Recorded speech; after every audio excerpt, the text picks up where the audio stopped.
خدا حافظ، اما داغ تو دلم هست تا قیامت. خوش خداحافظی میکردی تا میگفتم به سلامت. یه خداحافظی نکردی بین اون رفتار سردت به سلامت گفتن من. خب یکم آروم میکردت.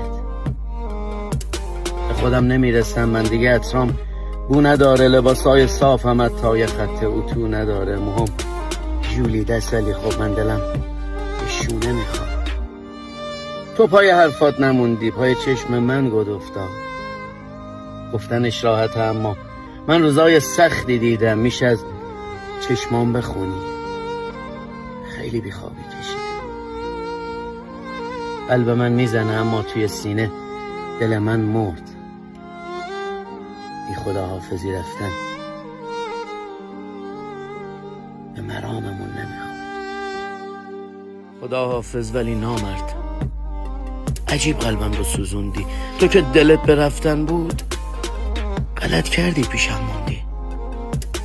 کجا برم بدون تو؟ کجا با هم نرفتیم ها؟ دیر گفتی بهم حلالم کن، دیگه دیره آخه الان که خلوت دورم حتی نیست پیشم یک آدم. الان که من برای تو روی همه وایسادم. خدا هم تو رو دوست داره.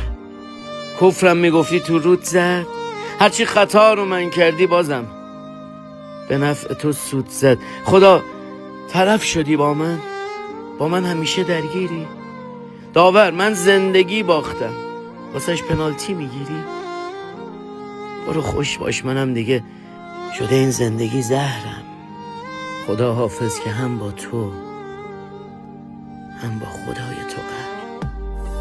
وقتی سرما کشیدم تا دم صبح، دیگه فردا شد آتیشم نمیخوام. وقتی دلتنگیام تنهایی سر شد، فرداش کسی بیاد پیشم نمیخوام. لطفی که توش بخواد منت بمونه، عسل نمیخورم نیشم نمیخوام. دیگه به موقع تاسما نیومد، الان که مارسم جفشیشم نمیخوام.